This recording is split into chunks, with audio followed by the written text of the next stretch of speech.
Hi friends, welcome to Queen with Priya. நம்ம சேனலோட வீடியோவை ஃபர்ஸ்ட் டைம் பார்க்கணும்னா நம்ம சேனலுக்கு கீழ சப்ஸ்கிரைப் பண்ணிருக்கோம். அதை பிரஸ் பண்ணி பக்கத்துல இருக்க பெல் பட்டனை கிளிக் பண்ணி செலக்ட் ஆல் கொடுத்துங்க. வாங்க வீடியோக்குள்ள போலாம். இன்னைக்கு நம்ம வீடியோல குயிக்கா ஹெல்த்தியா ஒரு டிஃபரண்ட் டேஸ்ட்ல ஒரு ஈவினிங் ஸ்நாக்ஸ் செய்ய போறோங்க. இந்த வீடியோவை ஸ்கிப் பண்ணாம கடைசி வரை பாருங்க. வாங்க எப்படி செய்யலாம்னு பார்க்கலாம். பாருங்க, இது போல நீங்க ஒரு மக்காச்சோளம் எடுத்துக்கங்க. அதை நல்லா கத்தி வச்சு இந்த மாதிரி சீவி எடுத்துக்கங்க. நீங்க கையில எடுத்தீங்கன்னா தனித்தனியா எடுக்கும்போது ரொம்ப லேட் ஆகும். அதனால இந்த மாதிரி கத்தி வச்சு நல்லா சீவனோம்னா சீக்கிரமா நம்ம இதனோட விதைகளை நீக்கி எடுத்துக்கலாம்.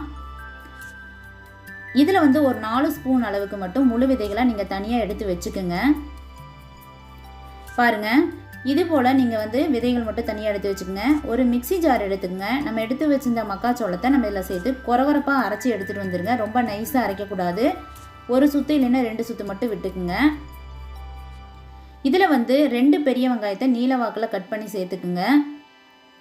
ஒரு 4 ஸ்பூன் அளவுக்கு அரிசி மாவு சேர்த்துக்குங்க. அதே அளவு 4 ஸ்பூன் அளவுக்கு கடலை மாவு சேர்த்துக்குங்க. கொஞ்சம் கருவேப்பிலை, கொஞ்சம் மல்லித்தலை கட் பண்ணி சேர்த்துக்குங்க.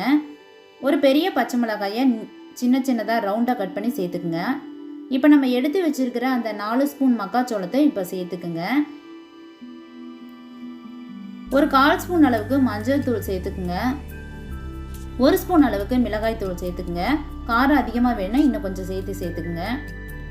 சாட் மசாலா 1 ஸ்பூன் அளவுக்கு சேர்த்துக்குங்க. இப்போ இதுக்கு தேவையான அளவு உப்பு சேர்த்துக்குங்க. சாட் மசாலா இல்லைன்னா மல்லித்தூள் கொஞ்சம், கரம் மசாலா கொஞ்சமாக சேர்த்துக்குங்க. அதுவும் ஒரு நல்ல டேஸ்ட்டாக இருக்கும். இதை நல்லா எல்லா பக்கம் மசாலா உப்பு எல்லாமே நல்லா ஈவனாக மிக்ஸ் ஆகிற மாதிரி நல்லா கலந்து கொடுத்துக்குங்க. பாருங்கள், இந்த அளவுக்கு நீங்கள் நல்லா எல்லா பக்கம் மிக்ஸ் ஆகிற மாதிரி நல்லா கலந்து கொடுத்துக்குங்க. இதில் நம்ம தண்ணி கொஞ்சம் கொஞ்சமாக ஆட் பண்ணோம். அதிகமாக தண்ணி ஆட் பண்ணக்கூடாது. ஃபஸ்ட்டு கொஞ்சமாக ஆட் பண்ணிவிட்டு நல்லா மிக்ஸ் பண்ணி கொடுக்கணும். மாவோட நல்லா மிக்ஸ் ஆகிற மாதிரி. இப்போ பாருங்க, இதில் இன்னும் கொஞ்சம் மட்டும் நம்ம தண்ணி சேர்த்துக்கலாம். பாருங்க, நல்லா தண்ணி நல்லா மிக்ஸ் பண்ணி கொடுக்கணும். மாவில் கரெக்டாக ஏறனால தண்ணி அதிகமாக போயிருச்சுன்னா எண்ணெய் அதிகமாக குடிச்சிடும். பாருங்கள், இது கரெக்டாக இருக்கும். இந்த கன்சிஸ்டன்சி கரெக்டாக இருக்கும். நம்ம எண்ணெயில் பொரிச்செடுக்கும் போது கரெக்டான கன்சிஸ்டன்சியில் இருக்கும்.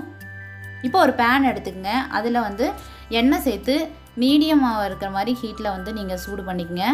இப்போ இதை மாவை ரவுண்ட் ஷேப்பில் நீங்கள் ரவுண்ட் பண்ணி அதில் எண்ணெயில் பொரித்து எடுத்துக்கலாம். இது போல் ஒவ்வொரு பாலாக நம்ம ஆட் பண்ணிக்கோங்க.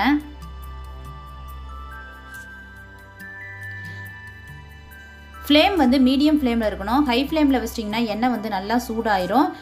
சீக்கிரமாக மேல் பக்கம் மட்டும் செவந்து போயிடும். உள்ளே இருக்கிற பகுதி வேகாது. அதனால் மீடியம் ஃப்ளேமில் வச்சு நல்லா ஃப்ரை பண்ணிக்கலாம். பாருங்கள், இந்த மாதிரி எல்லாம் நம்ம சேர்த்துட்டு ஒரு கம்பி போல் இது மாதிரி வச்சுட்டு ஒன்றோட ஒன்று ஒட்டாமல் நம்ம இந்த மாதிரி திருப்பி விட்டுக்குங்க.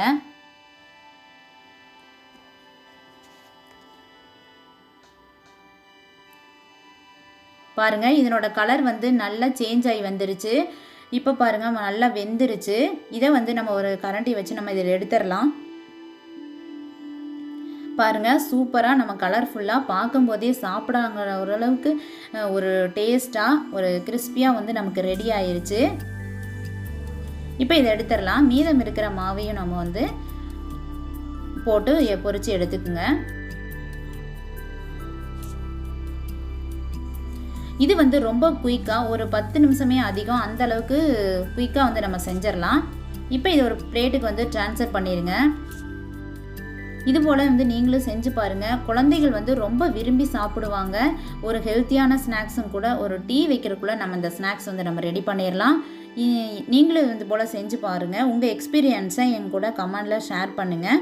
மறக்காமல் உங்கள் ஃப்ரெண்ட்ஸுக்கு ஷேர் பண்ணுங்கள். இந்த வீடியோ உங்களுக்கு பிடிச்சிருந்தா லைக் பண்ணுங்கள், ஷேர் பண்ணுங்கள், கமெண்ட் பண்ணுங்கள். மறக்காமல் சப்ஸ்கிரைப் பண்ணி பக்கத்தில் இருக்க பெல் பட்டனை கிளிக் பண்ணி செலக்ட் ஆல் கொடுத்துக்குங்க. அடுத்த ஒரு புதிய டிஷ்ஷோட நான் அடுத்த வீடியோவில் மீட் பண்ணுறேன். தேங்க்ஸ் ஃபார் வாட்சிங்.